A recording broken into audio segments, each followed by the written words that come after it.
فاعبد الله مخلصا له الدين. ألا لله الدين الخالص.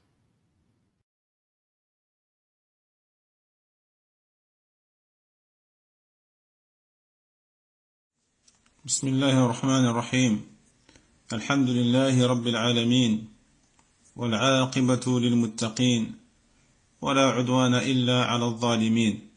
أشهد أن لا إله إلا الله ولي الصالحين، وأشهد أن محمدا عبده ورسوله إمام المتقين، صلى الله عليه وعلى آله وأصحابه أجمعين. أما بعد، إخوتي في الله وأخواتي، السلام عليكم ورحمة الله وبركاته. فبحمد الله عز وجل نواصل دروسنا فيما يتيسر من كتاب التمهيد لشرح كتاب التوحيد الذي هو حق الله على العبيد، لمعالي الشيخ صالح ابن عبد العزيز ابن محمد آل الشيخ، حفظه الله تعالى ورعاه. وما زلنا في باب الدعاء إلى شهادة أن لا إله إلا الله. فقال المؤلف رحمه الله: باب الدعاء إلى شهادة أن لا إله إلا الله. وقول الله تعالى: قل هذه سبيلي أدعو إلى الله على بصيرة أنا ومن اتبعني. الآية. وعن ابن عباس رضي الله عنهما أن رسول الله صلى الله عليه وسلم لما بعث معاذا إلى اليمن قال له: إنك تأتي قوما من أهل الكتاب، فليكن أول ما تدعوهم إليه شهادة أن لا إله إلا الله، وفي رواية إلى أن يوحدوا الله، فإنهم أطاعوك لذلك فأعلمهم أن الله افترض عليهم 5 صلوات في كل يوم وليلة، فإنهم أطاعوك لذلك فأعلمهم أن الله افترض عليهم صدقة تؤخذ من أغنيائهم فترد على فقرائهم، فإنهم أطاعوك لذلك فإياك وكرائم أموالهم، واتق دعوة المظلوم فإنه ليس بينها وبين الله حجاب. أخرجاه.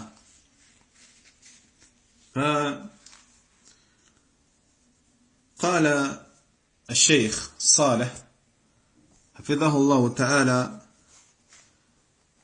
موطن الشاهد من قوله هذه سبيلي أدعو إلى الله هو قوله أدعو إلى الله، فإنه دعاء إلى الله عز وجل لا إلى غيره. وفي هذا فائدتان. الفائدة الأولى إخوتي في الله أن الدعوة إلى الله دعوة إلى توحيده ودعوة إلى دينه، كما سيأتي تفسير هذه الكلمة في الحديثين بعدها، حديث ابن عباس رضي الله عنهما في إرسال معاذ إلى اليمن، وحديث سهل بن سعد رضي الله عنه في إعطاء علي الراية. فدل قوله جل وعلا: قل هذه سبيلي أدعو إلى الله على الفائدة الأولى كما تقدم، وهي أن الدعوة إلى الله عز وجل فيها دعوة إلى التوحيد. Donc on poursuit bi'idhnillah. Nous sommes toujours dans le chapitre concernant l'appel à l'attestation La ilaha illallah, à l'attestation que nulle divinité mérite l'adoration sauf Allah subhanahu. Donc, l'auteur, rahimahullah ta'ala, il a mentionné donc le verset de la sourate Yusuf. Dans le sens rapproché, Allah dit, ceci est ma voix, j'appelle à Allah avec clairvoyance, moi et ceux qui me suivent. Taïeb.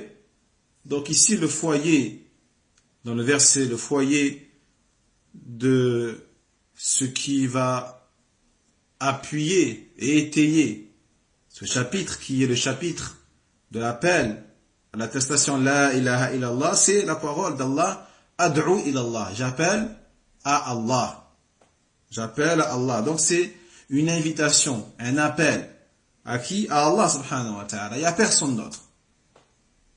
Donc ici on a, il dit le cheikh, on a deux faïdas. On a deux enseignements, deux profits. Le premier enseignement est que l'appel à Allah subhanahu wa ta'ala est un appel à son tawhid, un appel à son unicisation, le fait de uniciser Allah subhanahu wa ta'ala dans l'adoration. Taïeb. Donc toi, quand tu appelles à Allah, c'est-à-dire tu appelles à son tawhid, tu appelles au monothéisme, tu appelles au fait de uniciser Allah subhanahu wa ta'ala. Et c'est également un appel à sa religion. Tu invites à sa religion. Comme on le verra, bi'idhnillah, lorsqu'on va expliquer les deux hadiths mentionnés par la suite par l'auteur, rahimahullah ta'ala, le hadith d'Ibn Abbas, radiyallahu anhuma, lorsque le Nabi sallallahu alayhi wa sallam a envoyé Mu'adh au Yémen, et le hadith de Sahl ibn Sa'd, radiyallahu anhu, concernant le fait que le Nabi sallallahu alayhi wa sallam a donné l'étendard à Ali ibn Abi Talib, radiyallahu anhu.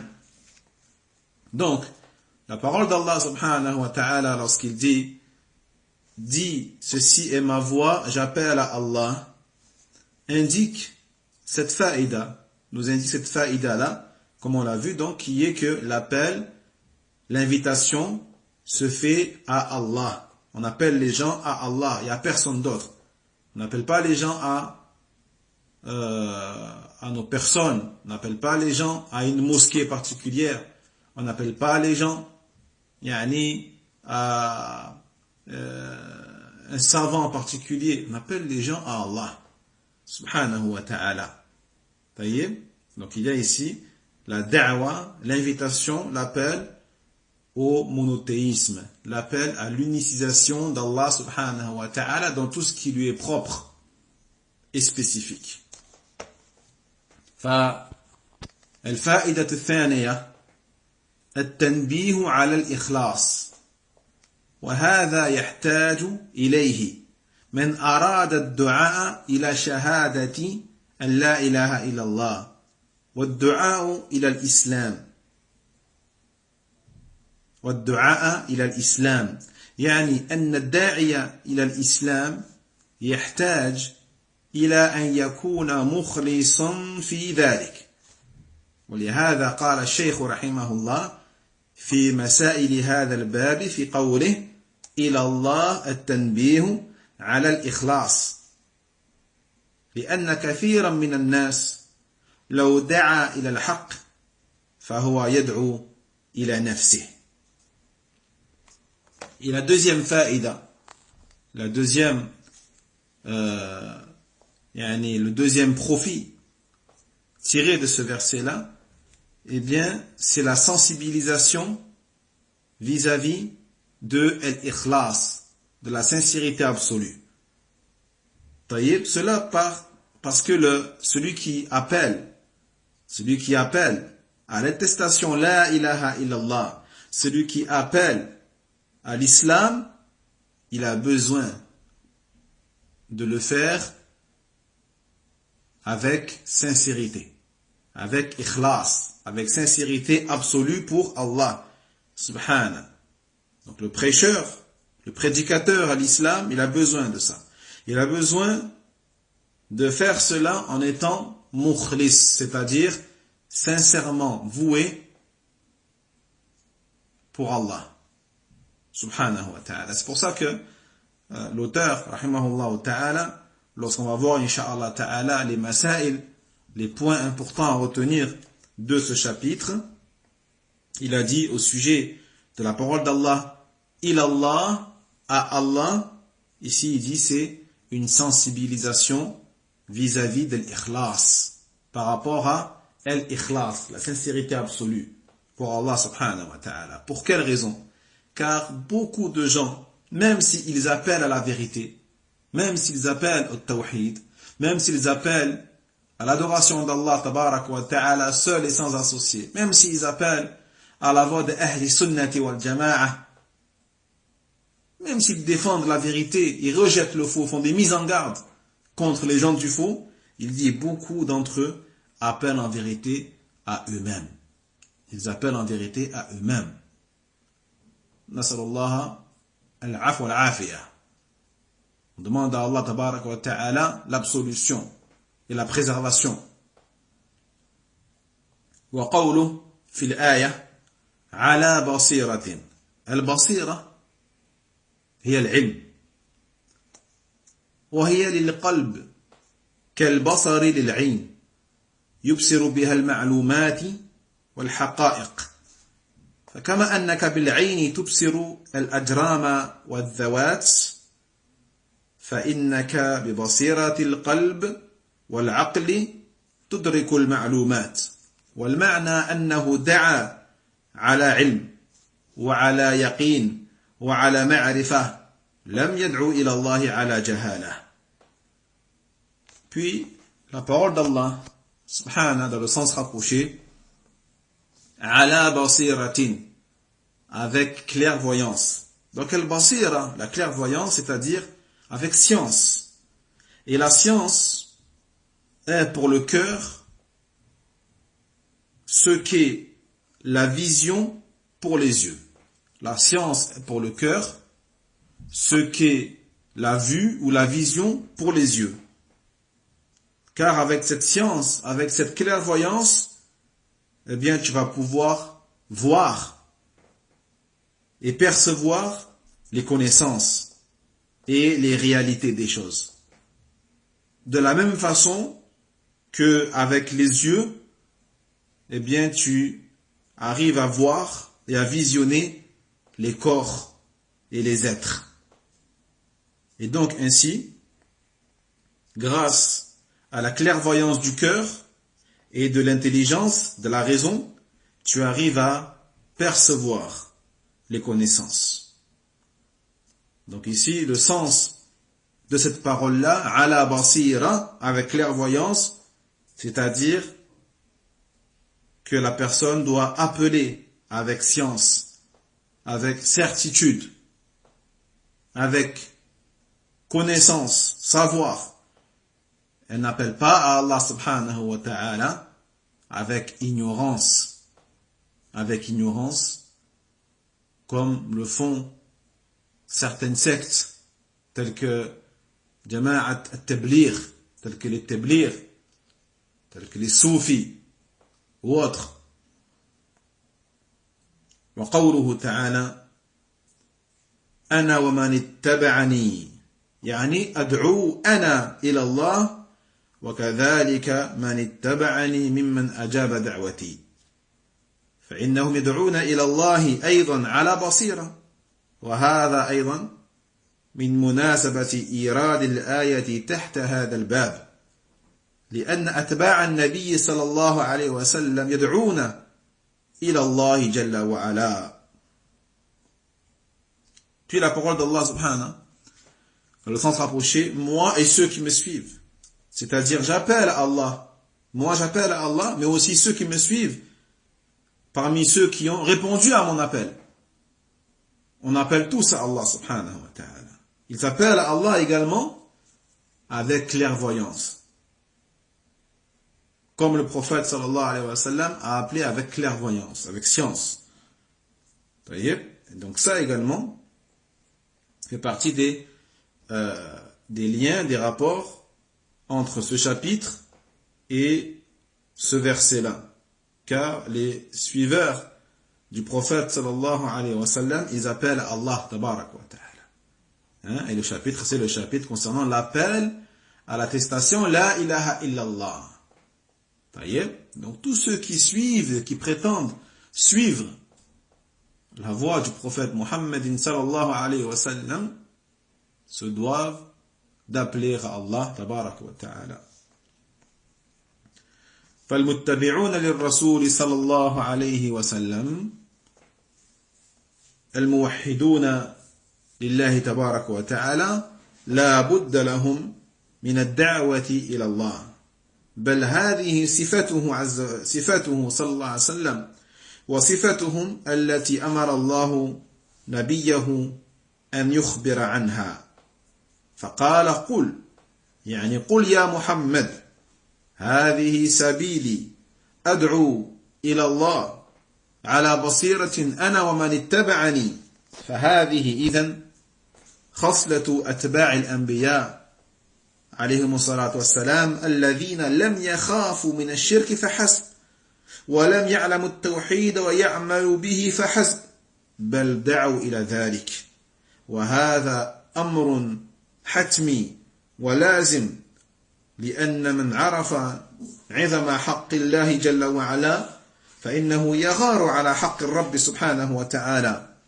وكيف لا يغار على مولاه وعلى حق من أحبه فوق كل محبوب من أن يكون توجه الخلق إلى غيره بنوع من أنواع التوجهات فلا بد أن يدعو إلى أصل الدين وأصل الملة الذي اجتمعت عليه الأنبياء والمرسلون عليهم الصلاة والسلام ألا وهو توحيده جل وعلا في عبادته وفي ربوبيته وفي أسمائه وصفاته جل وعلا.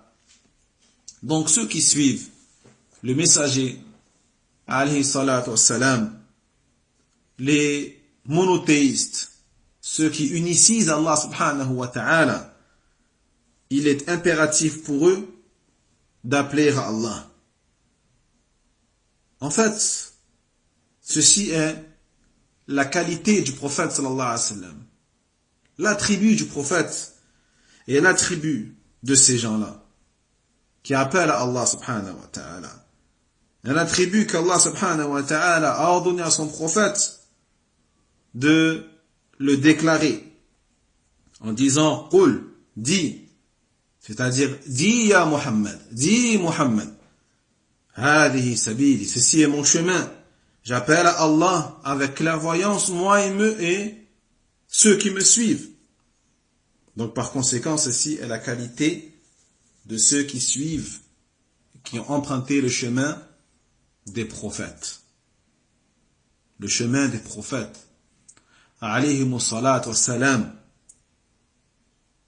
Taïb, qui ne se sont pas contentés uniquement d'avoir peur du shirk, ou de connaître ce qu'est le monothéisme, ou de mettre en pratique le monothéisme. Non, ce n'est pas suffisant. Ils ont au contraire appelé à cela. Ils ont appelé à avoir peur du polythéisme. Ils ont appelé à connaître at-tawhid. Ils ont appelé à mettre en pratique at-tawhid. Ils ont appelé à tout ça. Donc ça, c'est une chose qui est implacable, qui est inévitable, obligatoire. Car celui qui connaît la valeur et la grandeur du droit d'Allah subhanahu wa ta'ala, forcément, il ressentira de la jalousie. De la jalousie vis-à-vis du droit de son Seigneur tabaraka wa ta'ala. Et comment ne peut-il pas ressentir de la jalousie vis-à-vis du droit de son Seigneur, de son Maître, Allah subhanahu wa ta'ala, vis-à-vis du droit de celui qu'il aime, par-dessus toutes les créatures. Lorsqu'il voit, par exemple, que la créature se tourne vers autre que lui, subhanahu wa ta'ala, que des créatures adorent autre que lui, subhanahu wa ta'ala, quel que soit le type d'adoration et d'associationnisme, comment peut-il ne pas ressentir de la jalousie pour Allah, subhanahu wa ta'ala? Donc il se doit d'appeler à Allah. Et il se doit d'éloigner les gens du shirk et du polythéisme. Taïeb, il se doit d'appeler donc au fondement de la religion, au fondement même de cette religion sur lequel sont réunis tous les prophètes et tous les messagers, alayhimus salatu wassalam. Ceci donc, ce fondement, c'est quoi? C'est l'unicisation d'Allah subhanahu wa ta'ala, tawhid, dans l'adoration, dans sa seigneurie, dans ses noms et attributs. Ay na'am.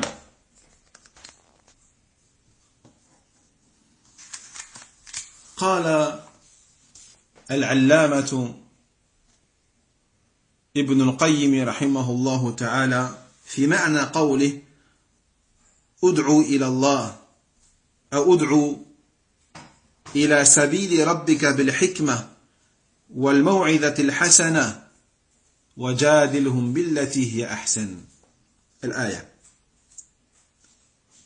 فذكر مراتب الدعوة وجعلها 3 أقسام بحسب حال المدعو، فإنه إما أن يكون طالبا للحق محبا له مؤثرا له على غيره إذا عرفه، فهذا يدعى بالحكمة ولا يحتاج إلى موعظة ولا جدال، وإما أن يكون مشتغلا بضد الحق لكن لو عرفه آثره واتبعه، فهذا يحتاج إلى الموعظة بالترغيب والترهيب، وإما أن يكون معاندا معارضا، فهذا يجادل بالتي هي أحسن، فإن رجع وإلا انتقل معه إلى الجلاد إن أمكن. انتهى كلامه. Ici une parole très intéressante du très grand savant Ibn al-Qayyim rahimahullah ta'ala, qui dit par rapport à la parole d'Allah subhanahu wa ta'ala de la sens rapproché, appelle à la voix de ton Seigneur bil hikmah, avec la sagesse, wal maw'idat al hasana, et la bonne exhortation, wajadilhum billati hiya ahsan, et débat avec eux de la meilleure des manières. Il dit ici l'imam Ibn al-Qayyim rahimahullah, Allah tabaraka wa ta'ala, il a mentionné les étapes de la da'wah, les différentes étapes, les différents niveaux d'appel à Allah subhanahu wa ta'ala, et dans ce verset-là, il en a fait 3 étapes. Et ces étapes-là, donc, vont dépendre de l'état de celui que l'on appelle à Allah, al-mad'u. Donc, soit celui que l'on appelle al-tawhid est quelqu'un qui recherche la vérité, qui aime la vérité, et qui préfère la vérité par-dessus tout, et que s'il connaît la vérité, il l'adopte de suite. Il dit celui-là, on l'appelle avec la sagesse, bil hikmah. Qala Allah, qala al-Rasul, qala al-Sahaba. Khlas. Il n'a pas besoin d'exhortation, il n'a pas besoin de débat ou de discussion. Hein? Puis il y a celui qui est occupé par le faux. Il est dans le faux. Mais si on lui amène la vérité, il va adopter la vérité. Il va préférer la vérité. Ça y est? Mais il est noyé dans le faux, il est plongé dans le faux, miskin. Mais c'est un ignorant. Donc lorsqu'on va lui amener les preuves, il va adopter la vérité. Il va suivre la vérité. Donc celui-là, il a besoin plus que de la sagesse. Il a besoin d'une bonne exhortation. Il a besoin d'encouragement, ce qu'on appelle targhib, d'encouragement. Il a besoin d'intimidation, tarhib. Donc on doit lui donner envie. Mathalan, par exemple, en lui énonçant la récompense des gens de la sunna. La récompense des gens de la sunna qui pourront profiter du bassin du prophète sallallahu alayhi wa sallam, mathalan. Et on doit aussi l'intimider, lui faire peur en lui parlant du hadith mathalan, concernant les groupes égarés dans l'islam qui sont sous la menace de l'enfer, sauf un groupe, le groupe Ahl Sunnah wal Jama'a, ceux qui sont sur la voie du prophète sallallahu alayhi wa sallam, et celle de ses compagnons. Donc celui-là, on l'appelle avec une bonne exhortation. Puis il y a celui qui est entêté, qui est querelleur, obstiné. Celui-là, on va discuter, débattre avec lui de la meilleure des façons. On va discuter, débattre. S'il revient, tant mieux pour lui. S'il ne revient pas, il dit les chers, s'il est possible, on l'amène aux autorités. Et bien sûr, cela concerne les pays musulmans qui font ce genre de choses. On l'amène aux autorités pour qu'ils se fassent sermonner ou punir. Non. جيد.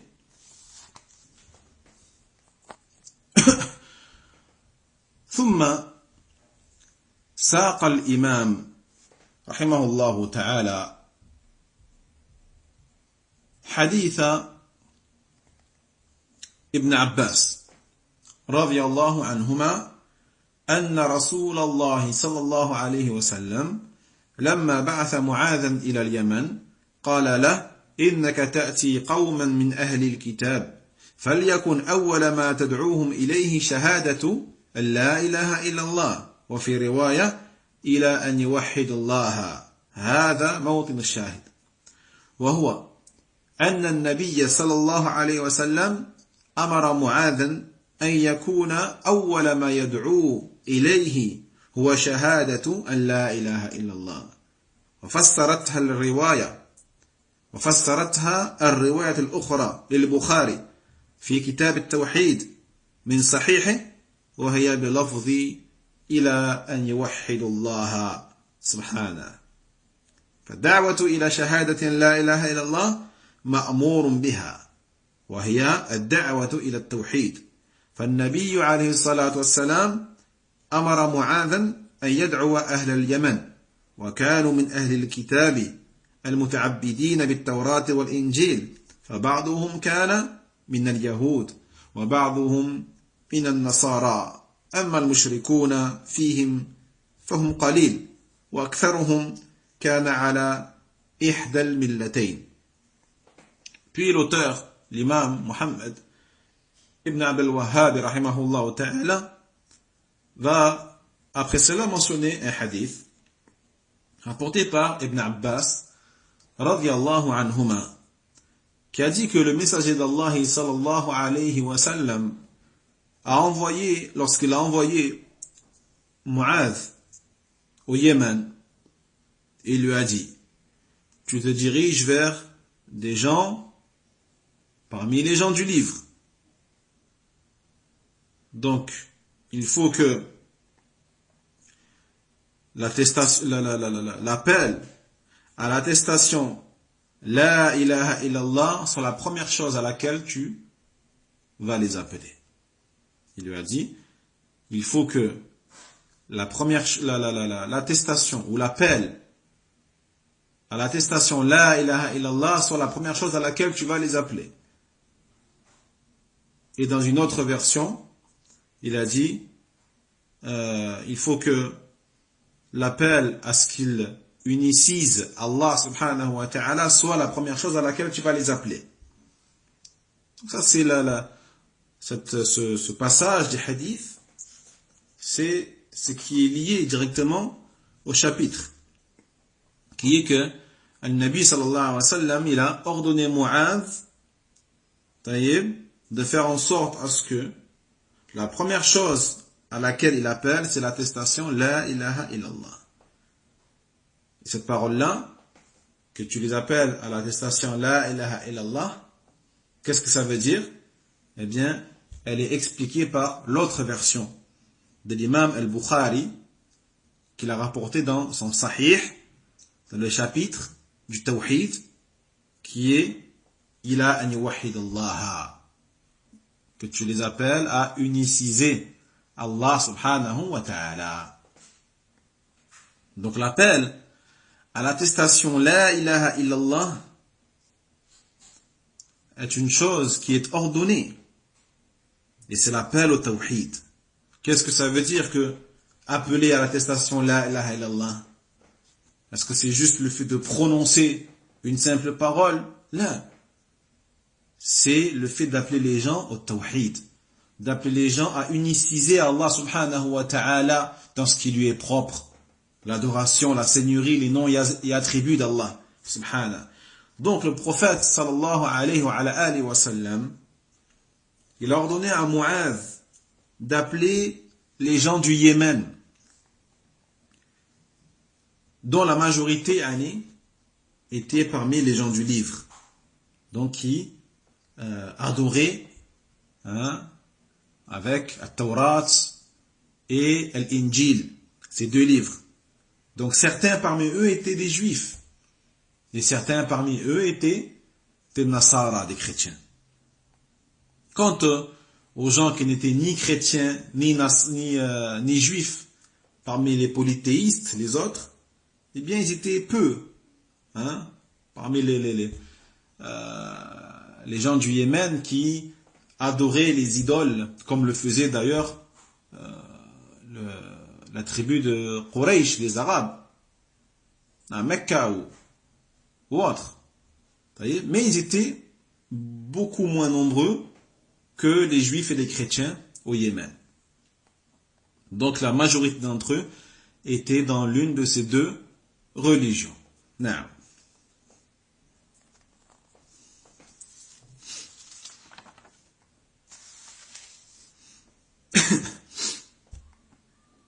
فقال العلماء قوله عليه الصلاة والسلام لمعاذ إنك تأتي قوما من أهل الكتاب فيه توطين وتوطئة للنفس بأن يهيئ نفسه لمناظرتهم وقد كان معاذ بن جبل رضي الله عنه من العلماء بدين الإسلام من علماء الصحابة رضي الله عنهم أجمعين فقال له ذلك ليهيئ نفسه لمناظرتهم ولدعوتهم ثم أمرهم أن يكون أول ما يدعوهم إليه أن يوحدوا الله جل وعلا.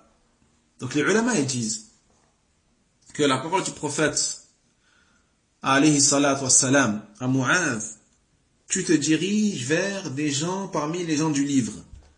Pourquoi il lui a dit ça? Il lui a dit ça pour qu'il se prépare. Qu'il prépare son nafs, sa personne, qu'il soit prêt à discuter avec eux, à débattre avec eux. Donc Mu'adh ibn Jabal n'est pas n'importe qui parmi les Sahaba, qui fait partie des ulama, des grands savants de la religion de l'islam, parmi les savants des Sahaba, radiyallahu anhum ajma'in. Donc il lui a dit cela afin qu'il prépare sa personne à discuter et à les appeler à Tawhid, à l'islam.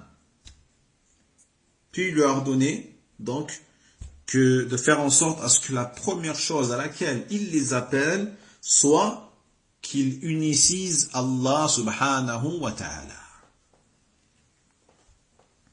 نعم. قال العلماء لا بد في شهادة أن لا إله إلا الله من 7 شروط. هذه فائدة اكتبوها إن شاء الله تعالى. لا بد في شهادة أن لا إله إلا الله من 7 شروط لا تنفع قائلها إلا باجتماعها. أحدها العلم المنافي للجهل. الثاني اليقين المنافي للشك. الثالث القبول المنافي للرد. الرابع الانقياد المنافي للترك. الخامس الإخلاص المنافي للشرك. السادس الصدق المنافي للكذب. والسابع المحبة المنافي لضدها. Donc ici une faïda. Les ulama disent que l'attestation La ilaha illallah doit respecter 7 conditions. Sans elle, l'attestation La ilaha illallah ne sera pas profitable à celui qui la prononce. Elle ne pourra être bénéfique que pour celui qui aura réuni ces 7 conditions-là. C'est pour ça que l'on dit que le fait d'appeler à l'attestation La ilaha illallah n'est pas juste le fait d'appeler à prononcer ces quelques mots. Non. C'est le fait d'appeler les gens au tawhid. D'appeler les gens à adorer Allah Jalla wa ala seul, sans associer. Jayyid. Donc celui qui la prononce, il se doit de respecter 7 conditions. Quelles sont-elles? Écrivez-les, Inch'Allah Ta'ala. Donc la première, la science. Il doit la prononcer avec science. Le contraire de l'ignorance. Vous voyez, pas avec ignorance. Deuxième condition, il doit la prononcer et il doit y adhérer avec certitude. Le contraire du doute. Troisième condition, l'acceptation. Le contraire du rejet. Quatrième condition, la soumission. Le contraire du délaissement, de l'insoumission. Cinquième condition, el-ikhlas, la sincérité absolue. Le contraire du shirk, de l'associationnisme. Sixième condition, la véracité, le contraire du mensonge. Et enfin, septième condition, l'amour, le contraire de son opposé, qui est l'aversion, la détestation. Donc cette condition-là doivent être présentes jusqu'à ce que l'attestation La ilaha illallah soit profitable et bénéfique à celui qui la prononce. Et vous pouvez retrouver bien sûr l'explication de ces 7 conditions dans les shuruhat des ulama rahimahumullah.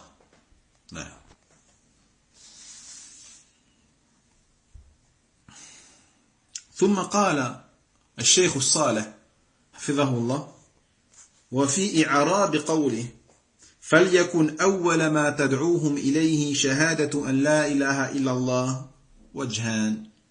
الأول برفع قوله أول على أنه اسم ليكن، ونصب قوله شهادة على أنه الخبر، فيكون المعنى على هذا الوجه أنه أخبره عن الأولية، فابتدأ بالأولية ثم أخبره بذلك الأول. Là, on va parler un peu de grammaire. Donc, ici, grammaticalement, la phrase فَلْيَكُنْ أَوَّلَ مَا تَدْعُوهُمْ إِلَيْهِ شَهَادَةٌ لَا إِلَهَ إِلَّا اللَّهِ peut avoir 2 analyses grammaticales différentes. La première, en mettant le mot awwal marfu' birafa, c'est-à-dire avec, si vous voulez, avec la dhamma sur le lam. On dira donc falyakun awwalu. Donc si on fait ça, awwalu sera ce qu'on appelle ismu liyakun. Ismun liyakun. Ça sera le nom de yakun, le verbe qui est juste avant. Falyakun awwalu. Et si on fait ça, on devra mettre le terme shahada mansoub, c'est-à-dire avec la fatha. Shahadata. Donc ça donne falyakun awwalu ma tad'uuhum ilayhi shahadata. La ilaha illallah. Donc shahadata sera ici un khabar. Un khabar, l'information, et awwalu, le nom. Donc ici, lorsque on va lui donner cette analyse grammaticale, cette tournure grammaticale, cela signifiera que un Nabi sallallahu alayhi wa sallam a informé de quoi? De la priorité, al-awwaliya, la priorité. Et donc il a commencé par la priorité, puis il lui a dit c'était quoi la priorité. Donc la première chose à laquelle il doit appeler, eh bien l'attestation la ilaha illallah. Donc il lui a dit, donc la priorité des choses à laquelle tu vas les appeler, eh bien c'est l'attestation la ilaha illallah. الوجه الثاني بنصب قوله أولا على أنه خبر ليكن مقدم، ورفع قوله شهادة على أنه اسمها مؤخر، فيكون المعنى على هذا الوجه الإخبار عن الشهادة بأنها أول ما يدعى إليه، وهذان الوجهان جائزان، والمشهور هو الوجه الثاني يعني بنصب أولا، وذلك لأن مقام ذكر الشهادة والابتداء بها هو الأعظم وهو المقصود، ليلتفت السامع والمتلقي وهو معاذ إلى ما يراد منه أن يخبر به من جهة الشهادة.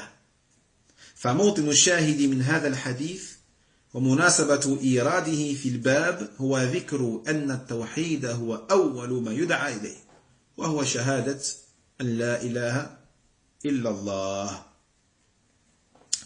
La deuxième tournure grammaticale qui est que l'on mette le mot awwal يعني comme étant un khabar cette fois, comme étant un khabar, une information de yakun. Ce sera donc un khabar qui sera placé de manière avancée, qui sera avancé. Jayid. Alors que le terme shahadatu sera lui birrafa, avec la dhamma. Donc c'est le contraire de tout à l'heure. Tout à l'heure on a dit falyakun awwala ma tad'uhum ilayhi shahadatu. Alors que là c'est falyakun pardon, tout à l'heure c'était falyakun awwalu ma tad'uhum ilayhi shahadata. Alors que là c'est falyakun awwala ma tad'uhum ilayhi shahadatu. Jayid.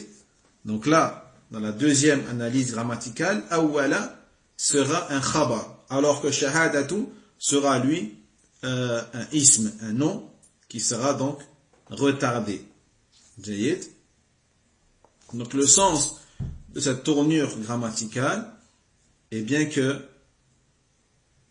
le prophète sallallahu alayhi wa sallam lui a informé sur l'attestation, alors que dans la première analyse, il lui a informé sur la priorité. Tandis que là, il lui a donné une information sur l'attestation elle-même, directement. Il lui a dit que l'attestation, la ilaha illallah, doit être, ou c'est, la première chose à laquelle tu devras appeler.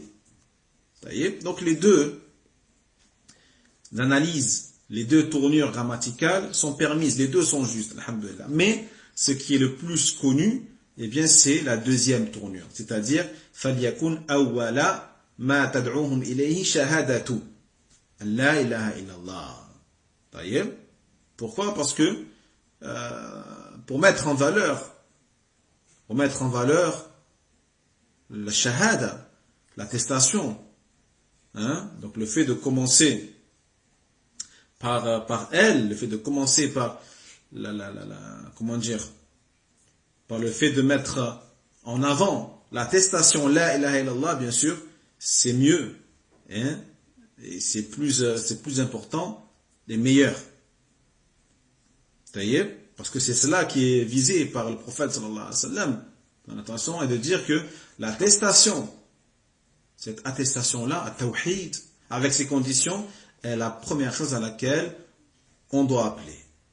Et afin que celui qui écoute et celui qui reçoit cette parole-là, donc en l'occurrence Mu'adh, dans le hadith, radiyallahu anhu, qu'il soit focalisé sur cela, qu'il soit focalisé sur l'attestation, la ilaha illallah, et sur ce que le prophète sallallahu alayhi wa sallam veut lui informer, lui donner comme information à propos de cette attestation-là, qui est que c'est la première chose à laquelle on appelle. Taïeb. Donc, le foyer de ce hadith, c'est cela. Le lien entre ce hadith et ce chapitre-là, c'est cela. C'est justement le fait qu'il ait parlé du monothéisme, du tawhid, en disant que c'est la première chose qui doit être appelée en priorité, à laquelle on doit appeler, en priorité. Et c'est donc l'attestation La ilaha illallah. قال شيخ الإسلام رحمه الله وقد علم بالاضطرار من دين الرسول واتفقت عليه الأمة أن أصل الإسلام وأول ما يؤمر به الخلق شهادة أن لا إله إلا الله وأن محمدا رسول الله فبذلك يصير الكافر مسلما والعدو وليا والمباح دمه وماله معصوم الدم والمال ثم إن كان ذلك من قلبه فقد دخل في الإيمان وإن قاله بلسانه دون قلبه فهو في ظاهر الإسلام وباطن الإيمان قال وأما إذا لم يتكلم بها مع القدرة فهو كافر باتفاق المسلمين باطنا وظاهرا عند سلف الأمة وأئمتها وجماهير العلماء انتهى كلامه. Il dit Cheikh l'Islam Ibn Taymiyyah rahimahullah ta'ala, on finira sur ça incha'Allah.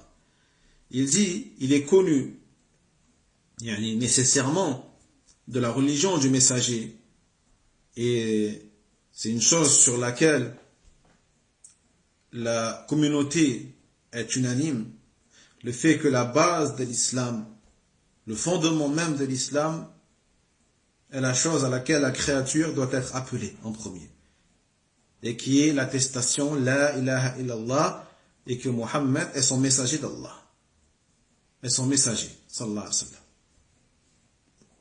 Car à travers ou par le biais de cette attestation, le mécréant deviendra un musulman. L'ennemi deviendra au contraire un allié. Celui dont les biens et la vie n'étaient plus défendus, eh bien, ses biens et sa vie seront défendus et seront inviolables.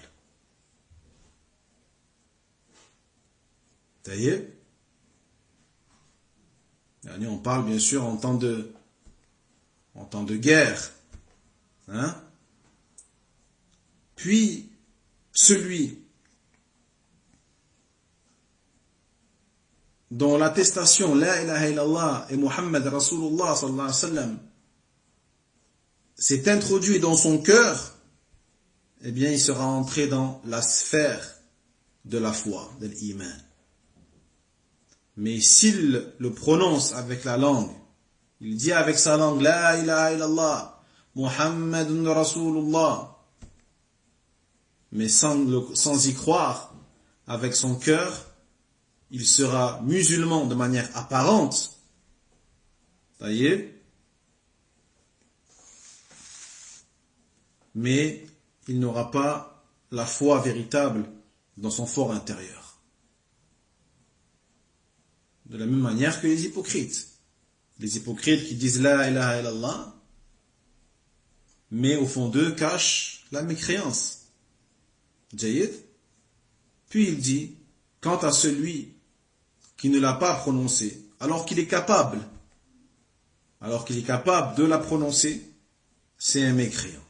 À l'unanimité des musulmans, en apparence comme dans son fort intérieur. Taïeb, il y a unanimité sur ce point chez les prédécesseurs de la communauté, chez les imams et chez la majorité, la grande majorité des ulama. Walhamdulillah.